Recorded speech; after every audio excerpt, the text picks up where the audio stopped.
অনেক সুন্দর গান করেন তো আপনি। তারপর আমার না আপনাকে ভাল লাগছে। কি করতে হবে এখন? আপনি আমার রূপকথার রাজপুত্র হবেন। না, কেন? আপাতত ফ্রেন্ডশিপ করতে পারেন। ফ্রেন্ডশিপ করে কি হবে? আপনি আমার রাজপুত্র হবেন আর আমি আপনার রাজকন্যা। ভাইয়া আপনারা কিছু মনে করেন না তো, আমার বান্ধবীর স্কুল একটু ঢিলা আছে, এই চল তো তুই। হায় রাজপুত্র, আপনার নামটা যেন কি? আমি মেবি আপনাকে আমার নাম কখনো বলি নাই। কোথাও যাচ্ছেন নাকি? ওই গিটারের স্ট্রিং কিনতে। আরেকদিন কিনেন, চলেন না একটা লং ওয়াকে যাই। কেন?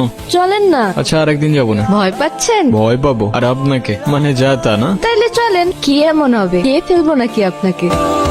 আপনার ভয়েসটা কিন্তু মাশাআল্লাহ, কিন্তু আপনি কি সারাক্ষণ এই গিটারটা নিয়ে ঘুরঘুর করেন? আমার জন্মদিনে আমার মা গিফট করছিল এটা। সাপোজ যদি কখনো মিউজিক ছেড়ে দিতে হয় তখন কি করবেন? মিউজিক ছেড়ে দিতে হবে মানে বুঝলাম না তো আমি। সমস্যা কি আপনার? ফাইজলামি করতেছেন আমার সাথে? আরে সরি, আমি তো মজা করছিলাম। মিউজিক এটা কোনো জোক না যে মজা করবেন। আচ্ছা সরি তো, আচ্ছা কান ধরছি, সরি।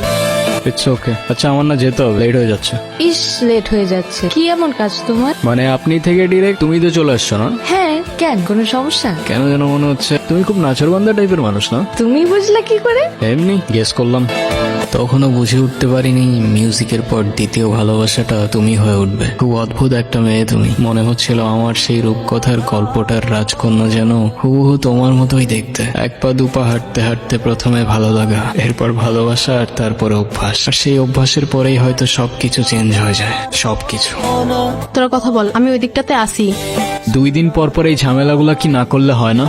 কি কিছু বলবা না? যা বলার সেটা তো বলছি আমি তোমাকে, শুনতেছো কোথায়? শোনার মতো কোনো কথা বললে অবশ্যই শুনতাম, কিন্তু তুমি যেটা বলতেছো সেটা আমার পক্ষে করা পসিবল না। কেন পসিবল না? মানে তোমার লাইফে কি আমার থেকে তোমার মিউজিকের প্রায়োরিটি বেশি? মানে তোমার সাথে তুমি মিউজিকের প্রায়োরিটির কম্পেয়ার কিভাবে করো সেটাই আমার মাথায় ঢোকে না। রোহান, একটু প্র্যাকটিক্যাল হও। জীবনটা তো আর কোনো রূপকথার গল্প না। আমার গ্রাজুয়েশন শেষ, এভাবে আর কতদিন?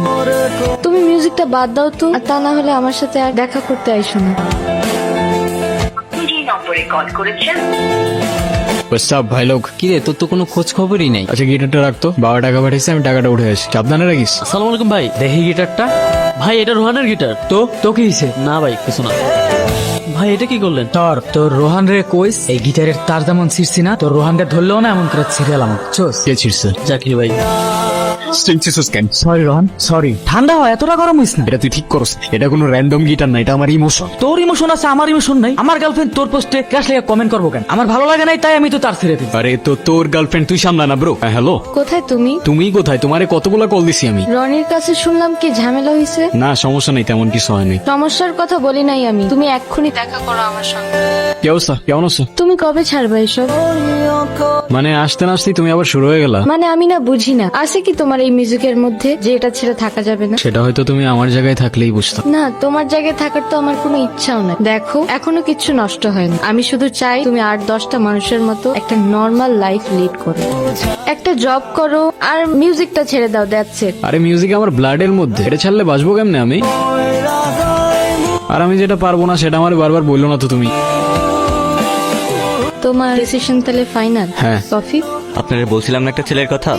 এই রোহান, কি অবস্থা? আসসালামু আলাইকুম ভাইজান। আমি তো তোমার মিউজিক শুনছি, তোমার ভোকাল জাস্ট মারাত্মক। আপনি তো ইয়াং জেনারেশনের ইন্সপিরেশন, আর আপনার মিউজিক দেখে আমরা কত কিছু শিখছি। দেখো আমার হাতে সময় তেমন একটা নাই, তুমি একটা কাজ করো, তুমি আমাকে কিছু একটা শোনো। কোনো সমস্যা? সরি ভাই, আমি আরেকবার শুরু করি প্লিজ। রোহান, রোহান কি হয়েছে তোমার? এই কেউ অ্যাম্বুলেন্স ডাকো। রোহান,